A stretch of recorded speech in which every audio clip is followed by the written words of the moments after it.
Vijayakumar ABN films YouTube channel மூலமாக பிறப்பும் சிறப்பும் என்ற இந்த நிகழ்ச்சியில் மீண்டும் உங்களை சந்திப்பதில் மிக்க மகிழ்ச்சி.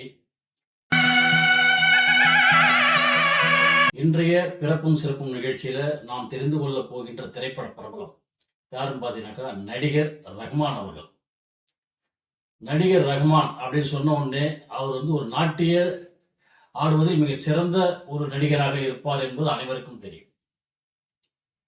இவர் 1967ஆம் வருடம் மே மாதம் 23ஆம் தேதி கேரளாவில் உள்ள மலையாள தம்பதிக்கு, அதாவது ரஹீத் அண்ட் சாவித்ரி தம்பதிக்கு முதல் மகனாக அபுதாபியில் பிறந்தவர். கேரளாவில் பிறந்தது என்னவோ அபுதாபியில தான், ஆனால் அவருடைய வம்சாவழி அனைத்துமே கேரளா தான். அங்கே பிறந்து கேரளாவிலே வந்தார், அங்கேயே படித்தார், அங்கேயே பெரிய லெவலில் உருவானார். அவருக்கு நாட்டியத்தில் ஆர்வம் அதிகமாக இருந்ததுனால சிறு வயதிலேயே நிறைய நாட்டியங்களை கற்றுக்கிட்டாரு.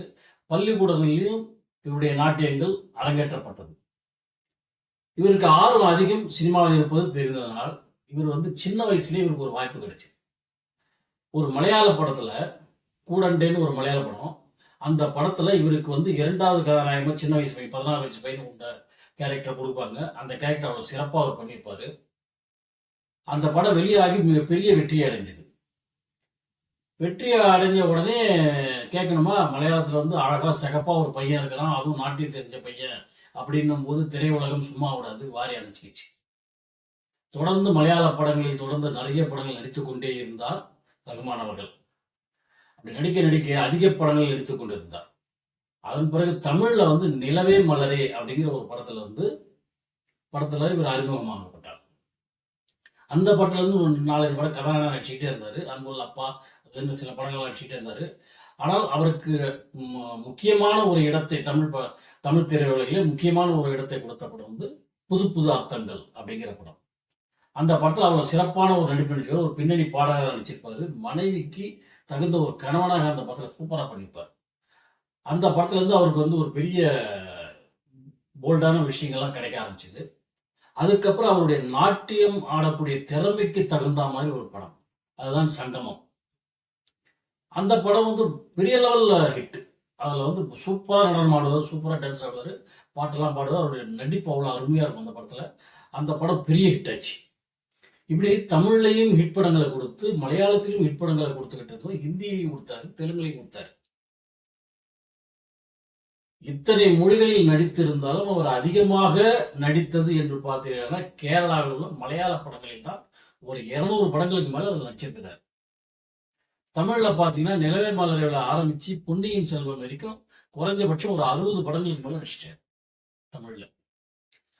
அதே மாதிரி தெலுங்குல ஒரு 40 படம் வச்சிருக்காரு, கன்னடத்துல ஒரு 10 படம் வச்சிருக்காரு, ஹிந்தியில ஒரு 10 படம்.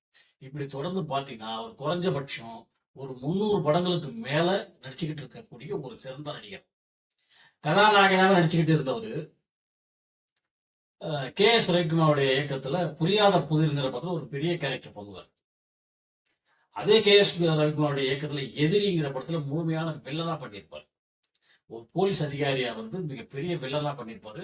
அந்த வில்ல தோற்றம் கரெக்டா அவருக்கு பொருந்துச்சுன்னு சொல்லிட்டு அடுத்தடுத்து அவரை வில்லனா நடிக்க வைக்கிறதுக்கு எல்லாம் முயற்சி பண்ண ஆரம்பித்தார்.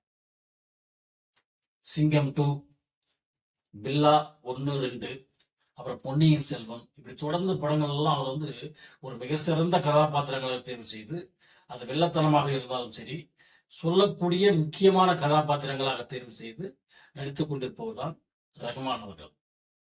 அவர்கள் தொடர்ந்து பல படங்களில் நடித்துக் கொண்டிருந்தாலும் இன்றும் அனைத்து ரசிகர்களின் மனதிலும் ஒரு நீங்காத இடத்தை பிடித்திருப்பவர் நடிகர் ரஹ்மான் அவர்கள்.